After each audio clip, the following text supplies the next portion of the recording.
बढ़ते हैं question first question. ये टैलेंट टेक्स्ट के सारे क्वेश्चन है जो आज हम भी डिस्कस करेंगे, जो आज पेपर हुआ था। टैलेंट टेक्स्ट का फर्स्ट क्वेश्चन है cos की power 4 theta minus sin 4 theta 1/2 find the value of tan 4 theta और माइनस का cot की पावर 4 2 थीटा। ठीक है, अब कितना इजी क्वेश्चन है, देखिए इसमें a स्क्वायर b स्क्वायर की आइडेंटिटीज यूज करना है और कुछ भी नहीं था इसमें। cos square theta minus sin square theta और फिर क्या यूज हो जाएगा, इंटू प्लस वाला तो 1 हो गया, इंटू 1/2 और cos 2 थीटा। इसकी वैल्यू क्या होती है, जिन लोगों ने कॉम्पिटिटिव का थोड़ा सा भी पढ़ा होगा तो cos square theta minus sin square theta cos 2 theta होता है। तो cos 2 थीटा इक्वल टू 1/2। तो 2 थीटा इक्वल, ये किसकी वैल्यू है, 60 डिग्री। तो 2 थीटा 60 डिग्री है, यहाँ वैल्यू पुट कर देना। तो tan 60 डिग्री 4 और cot 4 60 डिग्री। ठीक है, tan 60 डिग्री √3 और 4 माइनस का 1/√3 पावर 4। ये कितना हो जाएगा 3 स्क्वायर, ये हो जाएगा 1/3 स्क्वायर, ये कितना हो जाएगा 9 माइनस 1/9 जो कि 80/9 आंसर आ जाएगा फर्स्ट क्वेश्चन। ठीक है, नेक्स्ट क्वेश्चन देखिए पॉलिनोमियल पर, जिसके अल्फा बीटा गामा जीरोस दे रखा है और पॉलिनोमियल है x³ + 2x² + 3x + 4 और मुझे 1/α² + 1/β² + 1/γ² वैल्यू फाइंड करनी है। ठीक है, तो सबसे पहले ना इसका जो x³ + 2x² + 3x cubic polynomial है जिसके zeros alpha beta and gamma है। तो alpha plus beta plus gamma -2 alpha beta plus beta gamma plus gamma alpha 3 alpha beta gamma 4, जो कि सभी बच्चों को क्लियर होगा -4। ठीक है, माइनस का 4। अब क्या करना है, मुझे फाइंड क्या करना है उस पर ध्यान देखो। मुझे फाइंड करना है 1/α² + 1/β² + 1/γ²। मैंने यहाँ एलसीएम ले लिया α², β² और γ² का। तो इधर क्या बनेगा, alpha beta square plus beta gamma square plus gamma alpha का होल स्क्वायर। अब इसकी वैल्यू तो मुझे क्लियर है कि अल्फा बीटा गामा कितना है -4 और इसका स्क्वायर करूंगा तो इधर 16 आ जाएगा। लेकिन अल्फा² + β² + γ² की वैल्यू कहां से आएगी, इसके लिए मुझे गिवन क्या है, alpha beta plus beta gamma plus gamma alpha. अगर मैं स्क्वायरिंग ऑन बोथ साइड कर दूंगा तो इसकी वैल्यू आ जाएगी। तो इधर देखना, इसका मैं स्क्वायरिंग ऑन बोथ साइड करिए तो alpha beta square plus beta gamma square plus gamma alpha square plus 2 times. अब समझ गए होंगे बच्चे जिसको कि मैं यहाँ पर मल्टीप्लाई होता है ए बी बी सी और ए सी का, तो यहाँ से 2 अल्फा बीटा गामा अगर मैंने कॉमन ले लिया तो अंदर alpha plus beta plus gamma मिलेगा और ये हो जाएगा 3 का स्क्वायर कितना 9। क्लियर। अब मेरा काम का ये है, अल्फा बीटा गामा की वैल्यू क्या दे रखी है -4, alpha plus beta plus gamma की वैल्यू -2 है। तो alpha beta square plus beta gamma square plus gamma alpha square plus 2 into alpha beta gamma into -4 into alpha plus beta plus gamma की value क्या है -2 equal 9। तो इसकी value क्या आ जाएगी, इसके बाद जस्ट आंसर है alpha square plus beta square और गामा अल्फा का स्क्वायर इक्वल 9 माइनस का 4 इंटू 2 8 8 इंटू 2 16 और माइनस माइनस प्लस का हो गया तो उधर जाएगा तो माइनस का हो जाएगा 16। तो इधर आ गया -7 तो फाइनल इसका आंसर क्या हो गया, इसका आएगा -7 divide by alpha beta gamma का होल स्क्वायर है तो 16। तो यही आंसर था, ये भी आंसर है। तो इसको भी हम इजी बोलेंगे, ये क्वेश्चन इजी है। ये नेक्स्ट क्वेश्चन ट्रायंगल से है, triangle ABC is a right angle triangle. तो मैं इसका फिगर बना लेते हैं, ट्रायंगल BAC क्योंकि ए पर 90 डिग्री दिया हुआ है और right angle at A and AD perpendicular BC है। ठीक है, और AB कितना है 7 और AC है 24। तो BC कितना हो जाएगा, यानी कि BC square equal 7 square plus 24 square. ठीक है, तो 7 का स्क्वायर कितना हो गया 49 प्लस 576 24 का स्क्वायर 576। ठीक है, इसको ऐड करेंगे तो आएगा 625 BC स्क्वायर। तो BC कितना हो गया 25, BC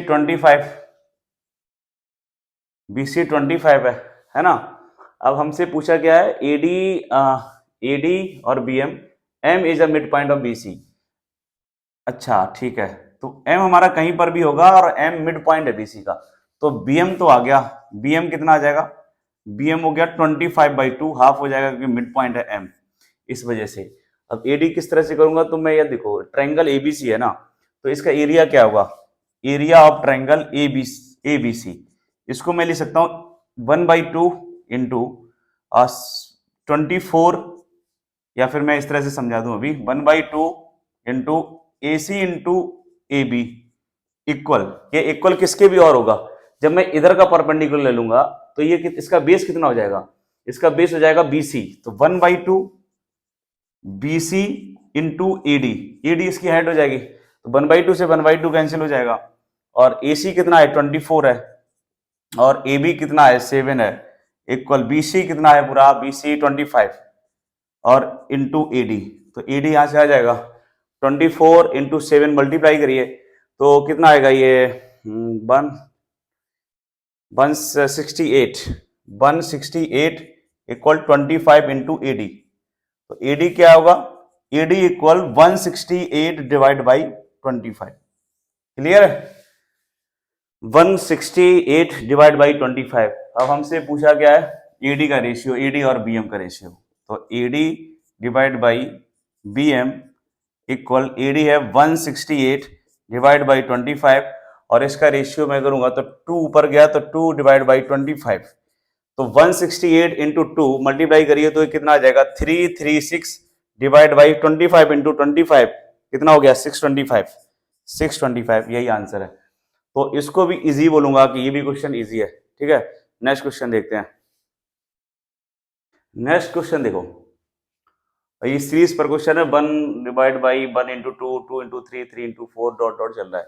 अब इस क्वेश्चन में मैंने क्या बताया है हमेशा कि जब भी डिफरेंस कितने का हो 1 का, देखो 2 - 1 1, 3 - 2 भी 1, 4 - 3 भी 1, और n + 1 और n में भी डिफरेंस कितने का है 1 का ही है। तो जब भी ऐसा हमको क्वेश्चन मिलता है तो क्या करते हैं, एक ही रूल बताया है कि 1 - 1/2 plus 1/2 - 1/3 plus 1/3 - 1/4 plus dot dot dot 1/n - 1/n+1, ठीक है।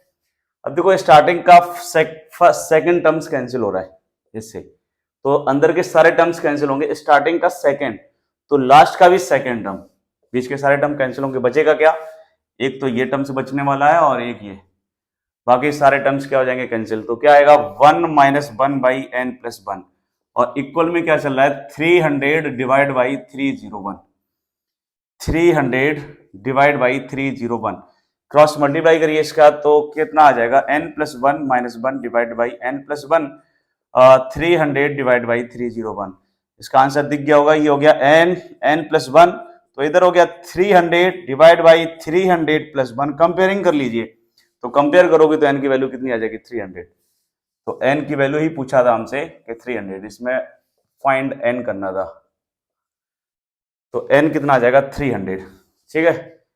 तो very easy question. Next question देखिए, भी ट्रायंगल का ही है, इफ ए बी इक्वल 10 और बी डी हमको 4 दिया है और डी सी 8 है और ए सी 20 है ना, और एरिया पूछा है ट्रायंगल ए बी डी का, इसमें सारी साइड दे रखी है और हमसे एरिया किसका पूछा है, सिर्फ एरिया इतना है ए बी डी का एरिया कितना होगा, ए बी डी। अच्छा, ना तो ये राइट एंगल ट्रायंगल है कि यार राइट एंगल ट्रायंगल से मैं एरिया डायरेक्टली निकाल दूं, हीरोन्स फॉर्मूले से भी नहीं निकाल सकता हूं, अगर हीरोन्स फॉर्मूले का मैं यूज करूंगा तो मुझे एडी सेट पता होना चाहिए था अगर हम ए बी डी का एरिया निकालना है तो सबसे अच्छा इसका एक मेथड है, अगर मैं इसका एरिया निकालूंगा सबसे अच्छा मेथड क्या है, मैं इसमें कॉस रूल का अगर मैं ये एंगल निकाल दूं, समझना पूरा प्रोसेस का, अगर मुझे ये एंगल पता चल जाता है कॉस बी, तो इस A B triangle A B D equal 1/2 into 10 into 4 sine B, इसका एरिया देखो 1/2 10 इंटू 4, 10 इंटू 4, ये फॉर्मूला पता होगा सबको जिसने कॉम्पिटिटिव लेवल का पढ़ा है थोड़ा सा भी मैथ, तो 10 इंटू 4 ये 10th क्लास का बिल्कुल भी नहीं है, तो साइन बी का एंगल के लिए मैं यूज क्या करूंगा कॉस फॉर्मूला, ठीक है ना, तो कॉस फॉर्मूले से भी हम निकाल सकते हैं इसको, तो कॉस फॉर्मूले का यूज किस तरह से, कॉस बी यानी कि cos b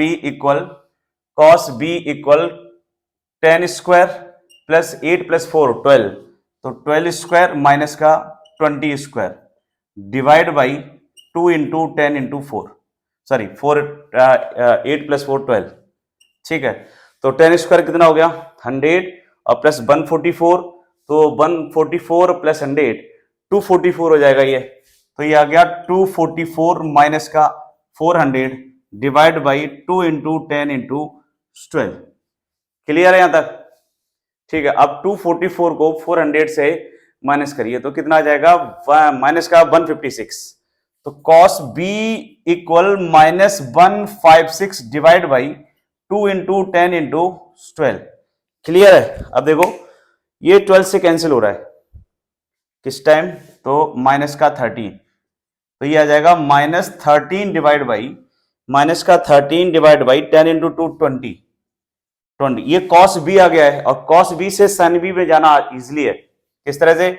cos b equal to 13 by 20 है, तो बताना sin b कितना होगा। sin b हो जाएगा अंडर रूट 1 माइनस 169 अपॉन में 400। पता होगा ये मैंने क्या किया है, ठीक है। Sine square theta plus cos square theta equal to 1 से इसका यूज किया है, तो sin b equal to under root 1 minus 169 divide by 400। अब 400 को 169 से माइनस करिए तो कितना आएगा, 169 से जब माइनस करोगे तो कितना आएगा, ये 239, तो 231, ठीक है।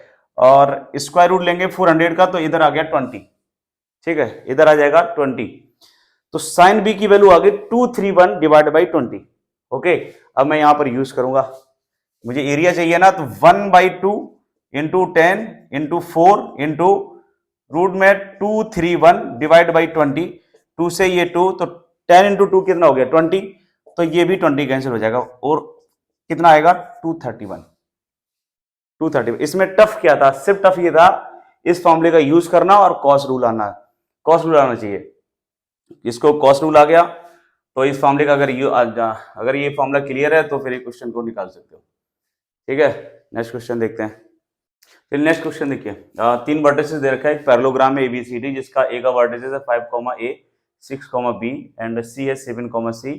तो मुझे फोर्थ कोऑर्डिनेट चाहिए इसका, ठीक है। तो इसका फोर्थ कोऑर्डिनेट यानी कि मैं एक पैरेललोग्राम बना लेता हूँ कि रफ टाइप का ABCD है ना, तो A का कोऑर्डिनेट क्या है 5, A और B का कोऑर्डिनेट है 6, B और C है 7, C एंड D हमको गिवन नहीं है, फाइंड करना है फोर्थ कोऑर्डिनेट, तो मैंने लेट कर लिया x, y। अब ऐसे क्वेश्चन तो 10th लेवल का है, बहुत सारे क्वेश्चंस किए होंगे 10th में भी है कोऑर्डिनेट ज्योमेट्री में। तो इसके मिड पॉइंट को इक्वल करना है, AC का मिड पॉइंट और BD का मिड पॉइंट। तो AC का मिड पॉइंट कितना हो जाएगा 5 + 7 यानी कि 12/2, A + C/2 इक्वल यानी कि x + 6 डिवाइड बाई 2 और y + B divide by 2, y + B है ये डिवाइड बाई 2। कंपेयरिंग करना है तो 2 से 2 कैंसिल हो गया, यानी कि ये हो गया 12 equal x + 6 and A + C equal y + B। यहां से x की वैल्यू 6 आ गई और y की वैल्यू आ जाएगी A + C - B। तो आंसर हमारा क्या आ गया 6, A + C - B। Very easy. देखिए नेक्स्ट क्वेश्चन, साइक्लिक कोऑर्डिनेटर दे रखा है और जिसमें PA और PA और QA इक्वल है। जैसे कि ये एक इसके अंदर ट्रायंगल बना दिया है, तो PA और QA इसकी वैल्यू इक्वल है, ठीक है। और साइक्लिक कोऑर्डिनेटर क्या है PQRS। क्लास 9th का क्वेश्चन है ये और 10th में पूछा है टैलेंट टेक्स्ट में। तो अगर ये 80 है, सबको पता होगा, मैं इसको किस तरह से करना, ये अगर 80 है तो ये इतना एंगल क्या होगा, ये भी तो 80 होगा, ठीक है। पढ़ा होगा 9th में प्रॉपर्टी, पूरा मैं डिटेल में नहीं बताऊंगा यहाँ पर। तो ये 80 है तो बचा हुआ कितना हो गया 50। तो अगर ये 50 है तो 50 होगा क्योंकि दोनों साइड इक्वल हो गई। अगर ये 50 है तो 50 + 50 100, तो बचा हुआ इतना एंगल कितना होगा 80। आंसर 80 है, ये 10th क्लास में रखा है, बहुत ही इजी क्वेश्चन। चलो नेक्स्ट क्वेश्चन, नेक्स्ट क्वेश्चन इस तरह से है, a equal to 3 plus 2 root 2 है, तो a की power 6 minus a 4 minus a square plus 1 divide by a cube है। इन रेशनल का क्वेश्चन है। अगर मैं a की पावर 6 से इंडिविजुअली अगर मैं डिवाइड करता हूं, एक बार डिवाइड करके देख लेते हैं। a 1/6 यानी कि a इंडिविजुअली डिवाइड करिए, और q a4 divide by a Q minus a square divide by a Q plus 1 by a Q. तो क्या बन गया, ये हो गया a Q minus a minus का 1 by A plus 1 by A Q. ठीक है, अब इसको A Q plus 1 by A Q को एक साथ करना है, ये वाला। तो A Q plus 1 by A Q, ठीक, माइनस में कॉमन लेना, तो ये बन गया ए प्लस 1 बाई ए। क्लियर है? अच्छा, अब मैं इस पे काम कर लेते हैं। इसमें ये क्या दे रखा है, a equal to 3 plus 2 root 2 है, तो इसका 1 बाई ए कितना हो जाएगा, रेशनलाइजेशन जब करोगे तो 3 माइनस 2 रूट 2 हो जाएगा, 3 माइनस 2 रूट 2। और इनका अगर मैं सम कर दूं तो a प्लस 1 बाई ए की वैल्यू क्या आ जाएगी, a plus 1 by A equal to 2 root 2 cancel हो जाएगा, तो क्या हुआ 6। तो इसकी वैल्यू आ गई 6। अब इसके ऊपर काम बचा है, तो इसका क्या करना है, क्यूबिक कर दीजिए both side, cubic both side. ठीक है, तो इसका जब मैं क्यूबिक बोथ साइड करूंगा तो a प्लस 1 बाई ए का क्यूब इक्वल 6 क्यूब।